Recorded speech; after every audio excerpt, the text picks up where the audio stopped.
ამგვარად ცხადი ხდება, რომ უნდა ვერწმუნოთ თარიღიან ქართულ თხზულებას, რომელსაც ქებაი და დიდებაი ქართულისა ენისაი ეწოდება, რომელიც დაწერილია რაკი თარიღიანი არის, თარიღი მისი შექმნისა არის ახალი წელთაღრიცხვის 342 წელი. ძეგლის მთხზელმა რა თქმა უნდა იცის, რომ ქართულ ანბანში დამარხულია საიდუმლო. თანდათანობით ჩვენი საუბრის შედეგად ირკვევა, რომ მართლაც როგორც თხზულების შემთხზველი ამბობს, ყოველი საიდუმლოი ამას ენასა შინა დამარხულ არს, ლიტონი განცხადება არ არის და ქართულ ანბანში მართლაც დამარხულია ბაბილონური მთვარის წელიწადის კალენდარული სისტემა და მზის უძრავი წელიწადის კალენდარული სისტემის საიდუმლო. ცნობილია, რომ მზის უძრავი ამიერიდან შეიძლება ითქვას, მზის უძრავი წელიწადის კალენდარული სისტემა კაცობრიობის წარსულში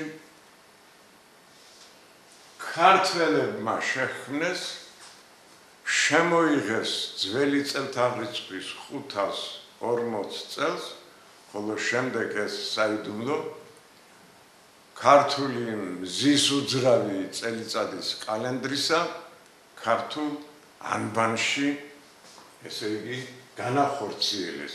სწორედ აი ამ მზის უძრავი წელიწადის საიდუმლოს აცხადებენ ძირითადად აი ეს ასო-ნიშნები. დონი ასო-ნიშანი, რომლის სახელდება ადასტურებს 128 წლიან ციკლს, ესე იგი 124 წელიწადში მოდის, როგორც წილი ამბობს 31 ნაკიანი წელიწადი, ხოლო 1-4 წლეული უნაკო იანგარიშება. ამის საფუძველზე არის სწორედ ქართული მზის უძრავი წელიწადის ჭეშმარიტად უძრავი. თუ ჩვენ ქართული მზის კალენდარი შევაერთეთ ეგვიპტურ მზის მოძრავი წელიწადის კალენდარი, ეგვიპტური მზის კალენდარი 6 საათის შეცდომას უშვებს. ესე იგი, წელიწადის ხანგრძლივობის ცდომილება ეგვიპტური მზის კალენდრით 6 საათია. იულიანურ კალენდარში ეს უზუსტობა რამდენადმე გამოსწორებულია და იულიანური კალენდარი უშვებს 11 წუთისა და 14 წამის შეცდომას. გრიგორიანული მზის კალენდარი, რომელიც შემოღებული იქნა 1582 წელს და რომელი კალენდარიცაც მზის კალენდარიცაც დღეს ჩვენ სარგებლობთ და მთელი კაცობრიობა სარგებლობს 26 წამის ცდომილება გააჩნია. ამდენად თუ ეს ყველა კალენდრები ქართულ კალენდარს მზის ქართულ კალენდარს შევადარებთ, აი სწორედ ამ 4 წლიანი და 128 წლიანი ციკლების საფუძველზე ქართული მზის უძრავი წელიწადის კალენდარი ყველაზე ზუსტია და მხოლოდ 1 წამის ცდომილება გააჩნია. კაცობრიობის წარსულმა და აწმომ ასეთი ზუსტი მზის უძრავი წელიწადის კალენდარი არ იცის. ეს მიღწევა ქართველი ქურუმების მიღწევა, ესე იგი, ეს უზუსტესი მზის კალენდარი ძველი წელთაღრიცხვის 540 წლით თარიღდება, ხოლო აი ეს საოცარი ზუსტი მზის კალენდარი შემდეგ 454 წელს, როდესაც ქართული ანბანი შეიქმნა, როდესაც დასრულდა ქართული ანბანის შექმნა, სწორედ ქართულ ანბანში არის დამარხული ეს მართლაც და ასტრონომიული და კალენდარული საოცრება. ჩვენ ესე იგი შეგვიძლია ვთქვათ, რომ პირველები ვართ, ამაში რა თქმა უნდა ქურუმებს მიუძღვით უზარმაზარი როლი, საერთოდ ქურუმები იყვნენ ამ მეცნიერებათა მესვეურები, მათი დამსახურებაა, რომ ასე ჩვენ ქართველებს ასეთი ზუსტი კალენდარული გვქონდა. 1864 წელს, ესე იგი მე-19 საუკუნეში გერმანელმა მეცნიერმა, რა თქმა უნდა, მან არ იცოდა ქართული ანბანის მზის კალენდრის სიზუსტეები, იგივე შედეგს მიაღწია. ესე იგი 1864 წელს მე-19 საუკუნეში მიაღწიეს ევროპელმა მეცნიერებმა წელიწადის ხანგრძლივობის ისეთ სიზუსტეს, რომელიც ქართველ ქურუმებს განხორციელებული ჰქონდათ ძველი წელთაღრიცხვის 540 წლიდან. აი ამ ეს სიზუსტეები ქართული მზის კალენდარისა, როგორც მოგახსენებთ, დასტურდება დონ ასო ნიშანში, დონი ქართულ ანბანში მზეს განასახიერებს, რატი ქართულ ანბანში პირველი ასო ნიშანი თვარე პირველ ცაზე ზის, დონი მზის განსახიერება ძველთაგანვე მეოთხე ცაზე ზის, ხოლო წილი და ჭარი ადასტურებენ ამ გამოთვლების სიზუსტეს. ესე იგი 128 წელიწადში წილი ანგარიშობს 32 ნაკიანი წელიწადის ნაცვლად, 31 ნაკიან წელიწადს, ხოლო 1-4 წლეული უნაკოა და ამდენად 128 წელიწადში 1 ნაკიანი წელიწადით ნაკლებს ანგარიშობს ქართული ანბანი, ვიდრე ესე იგი ეს იულიანურ კალენდარში გვაქვს. მაგრამ აქ ყველაზე მნიშვნელობა ის არის, რომ ასო ნიშანი კიდევ უფრო აზუსტებს ამ სიზუსტეებს. ასო ნიშანი ჭარი, მისი რიცხვი მნიშვნელობა არის 5000, ხოლო მისი რიგითი სათვალავი არის 32. 5 ჯერ 32 ეს 160 წელია. აღნიშნოთ ესა ჭარის რიცხვით მნიშვნელობათა ეს საოცრება 5 ჯერ 32 არის 160 წელი.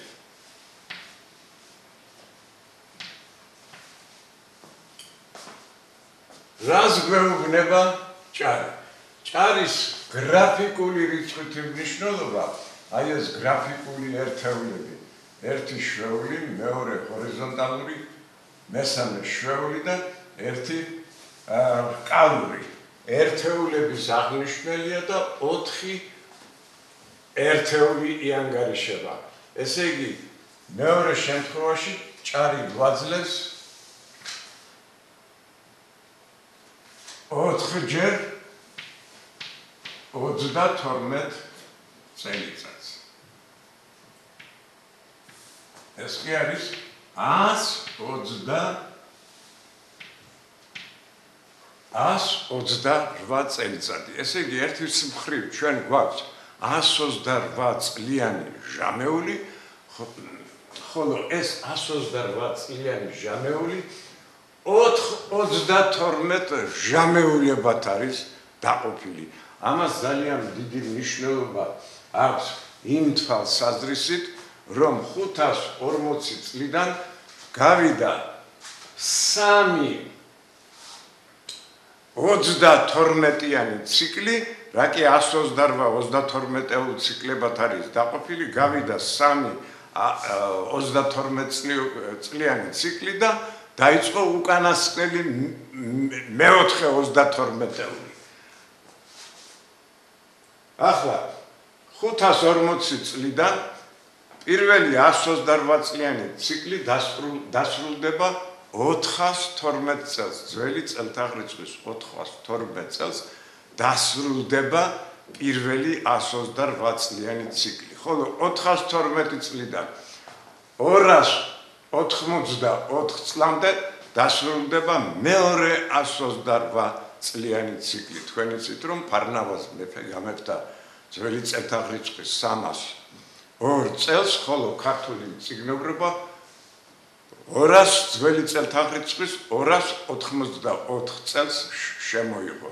ესე იგი რატომ ცხადია? იმიტომ რომ დასრულდა ქართული 128 წლიანი ჟამეულების ორი 128 წლიანი ციკლი და რა თქმა უნდა ის ეროვნული წელთაღრიცხვა, რომელიც აგრძელებს ქურუმთა ქართულ წელთაღრიცხვას, უნდა დაწყებულიყო მხოლოდ ძველი წელთაღრიცხვის 284 წელს და არა უბიანეს და არა უადრეს. მაგრამ ჩვენ ისევ ჭარს მივხედოთ 5-ჯერ 32 წლიანი ციკლი 160 წელს გვიჩვენებს. ეს რა შეასახმე? ჭარი მიუთითებს, რომ დამთავრდა 540 წლიდან მოყოლებული დამთავრდა 32 წლიანი ციკლი და პირველი 128 წლიანის დასრულებამდე ერთი ციკლია დარჩენილი. ესე იგი 5-ჯერ 32 ნიშნავს ჭარის ქრონოლოგიურ მაჩვენებლებს. ეს მაჩვენებელს ეს კი არის ძველი წელთაღრიცხვის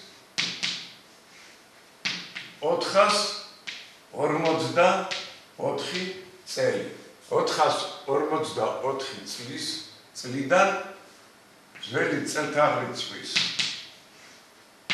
284 წლამდე სწორედ 5-32 წლიანი ჟამეული, ანუ 120 წლიანი ჟამეულია.